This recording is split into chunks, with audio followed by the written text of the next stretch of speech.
One of the first things you should do when you're working with Java is to choose an editor, a product you can use to create your Java source code files, and which, if it's a completely integrated development environment, can also help you build and compile your applications.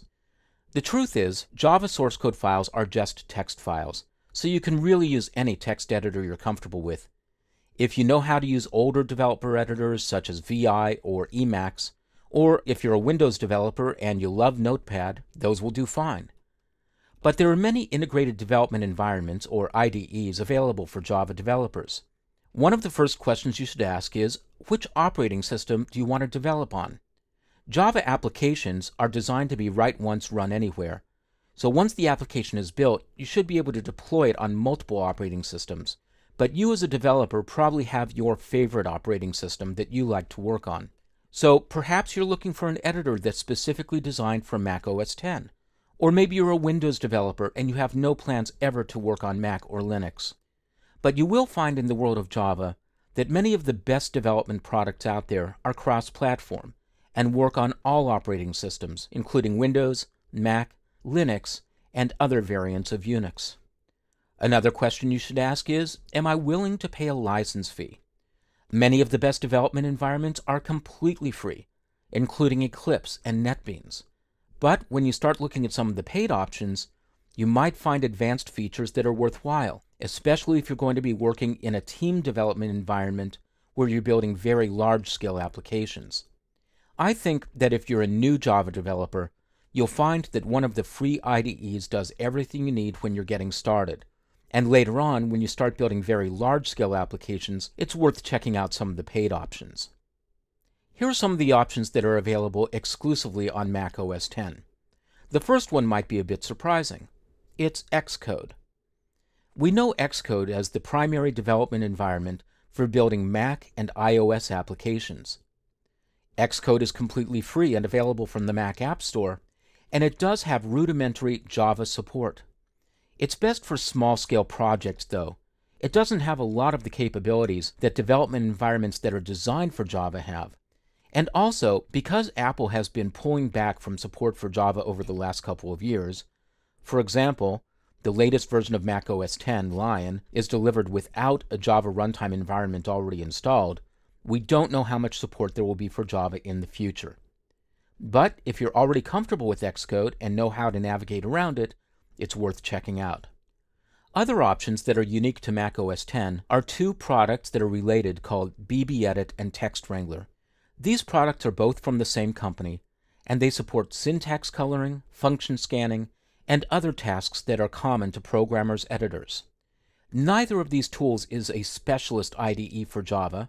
That is, they weren't designed specifically for use with Java. But again, if you're already comfortable with these tools and you like products that really take seriously a Mac-style interface, these are worth looking at. BBEdit is a commercial product and requires a paid license, while Text Wrangler is free. Both products are available from www.barebones.com, and at least Text Wrangler is available from the Mac App Store as well. If you're a Windows developer and you have no plans to work ever on Mac or Linux, you can check out some of the lightweight Java development environments that are specifically built for Windows. One of the most popular is called JCreator. There are two editions, one free and one paid, and it has a very similar interface to a text editor called TextPad. It has the same layout of panels, menus, and configuration options, but both of these products are specifically designed for use with Java. JCreator is a very lightweight application. It starts up incredibly quickly compared to products like Eclipse and NetBeans. And both versions, JCreator LE and JCreator Pro, are available from www.jcreator.com. And speaking of TextPad, you can also use this very popular shareware product to build small-scale Java applications. TextPad has the ability to hook into the JDK commands, such as Java and javac, the compiler, to compile and run small Java applications. It's shareware, not free, but it's pretty inexpensive, and it's available from www.textpad.com. So that's a look at products that are unique to Mac and Windows. But most of the Java developer community uses cross-platform Java IDEs. The whole idea of Java is portability. The idea that you can build a single application and then run it on multiple platforms without recompiling. And being able to do the same thing, move among operating systems and use basically the same IDE is very appealing to Java developers. So here are two free IDEs that work on Mac, Windows, Linux, and other platforms.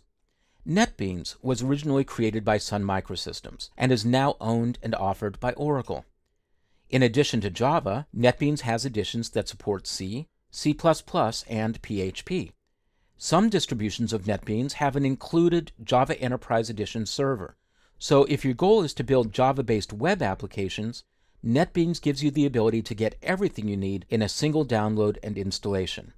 You can download NetBeans from netbeans.org. Eclipse is one of my favorite cross-platform IDEs for Java and is the IDE that I'll be using throughout this course. Eclipse is open source and completely free.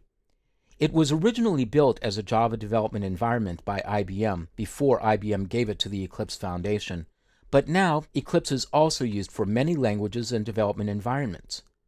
For example, if your goal is to build Android applications with Java, I highly recommend Eclipse, because the Android developer tools from Google are also delivered as an Eclipse plugin. So you can take your Eclipse installation for Java, add in the Android SDK tools, and you'll have everything you need in one development environment. You can download all the different distributions of Eclipse from www.eclipse.org. And like NetBeans, you'll see that there are distributions available for many operating systems, including Windows, Mac, Linux, and so on, and also support for many programming languages. Once you move out of the completely free IDEs, you start getting into a set of products that are really designed for large-scale team development. IntelliJ IDEA is the first one.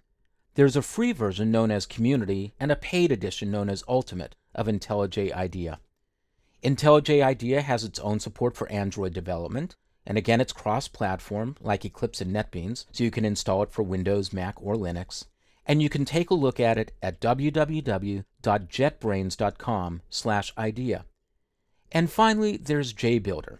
At one time, JBuilder was the dominant Java development environment in the world. That was in the late 90s, though, and since that time, with the introduction of Eclipse and NetBeans, things have evened out quite a bit. But JBuilder remains a very powerful integrated development environment, primarily used by large development teams on large-scale enterprise applications.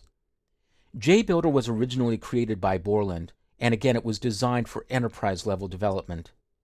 You can take a look at JBuilder at www.embarcadero.com/products/JBuilder.